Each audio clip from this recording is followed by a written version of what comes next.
Welcome to Newsies. Have you ever truly paused to consider how little we know about those standing before us? Every day we cross paths with individuals who appear warm, kind, even flawless.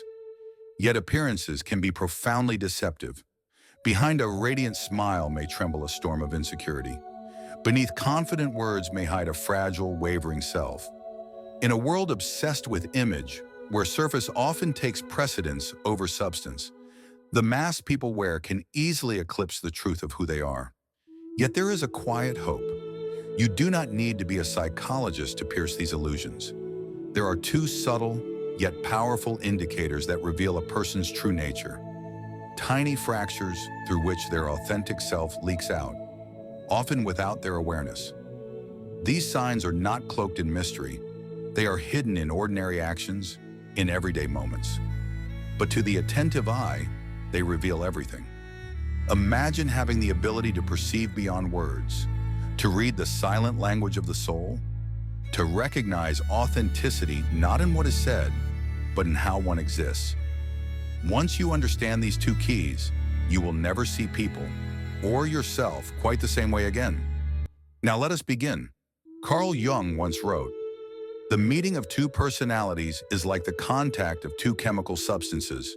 If there is any reaction, both are transformed. But consider this. What happens when there is no value to be gained, no influence, no advantage to be seized? It is then that a person's true essence is revealed. Observe carefully. How do they treat the waiter, the janitor, the stranger asking for directions? The individual who has erred in some small way? An empathetic soul makes no distinction.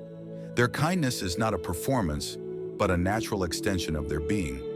But one who belittles those perceived as lesser betrays a wound within, a hidden insecurity masked by false superiority. Arrogance toward the powerless is not mere rudeness. It is a psychic fracture, a symptom of unresolved fear, fear of one's own insignificance. In these small, easily overlooked interactions, the entire emotional architecture of a person is revealed. Pay attention. Do they thank the barista? Are they patient with the receptionist? Or do they act as if the world owes them deference? Psychologists have long agreed, such behaviors are far more revealing than grand gestures. For it is in the absence of reward that the soul speaks most honestly. And as you observe others, turn inward. How do I treat those who can offer me nothing? Do I recognize their humanity, or do I rush past them, lost in my own importance? Authenticity is not proclaimed. It lives in the quiet choices, in the unseen kindnesses. The second sign is equally profound. A promise is not simply a sentence. It is a contract of the soul. When someone gives their word, they are making more than a commitment. They are revealing their relationship to truth, trust, and inner coherence. Even the smallest promise matters, showing up on time, returning a call, honoring a passing agreement. Character is not forged in grand decisions, but in 1,000 small ones. Jung believed, you are what you do, not what you say you will do. A person who honors their word, even when inconvenient, shows you something sacred, the alignment between their values and their actions. And such alignment is rare and precious. Yet when a promise is broken, the response is telling. Do they take ownership, offer sincere amends, or do they evade, minimize, or cast blame elsewhere? As Brené Brown reminds us, the courage to own a broken promise reveals emotional maturity. You are not seeking perfection, you are seeking integrity. Observe the patterns. Do they overpromise and underdeliver? Or do they act with quiet consistency, without applause or spectacle? Because one who honors their word in small things is likely to be dependable when life demands much more. And again, turn the mirror inward. Am I keeping the promises I make, not just to others, but to myself? Am I living in loyalty to my own inner commitments? For keeping promises is not merely a relational act. It is a sacred act of self-respect. These two signs, how someone treats those without status and how they honor their word, are windows into the soul.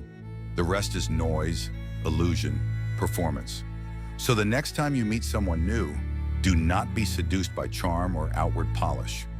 Watch how they behave when the world isn't looking. That is where truth lives. And remember, authenticity is not merely something to seek in others. It is something to cultivate within yourself. If this reflection stirred something within you, it is not by accident. The journey toward authenticity, toward the hidden depths of the self, is not an easy path, but it is the only one worth walking. Thank you for sharing this space of inquiry and awakening with me today.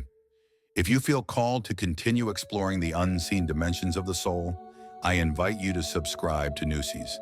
Together, let us walk the path of remembrance, to see more clearly, to feel more deeply, and to live more truthfully. Until next time, honor the quiet voice within. It already knows the way.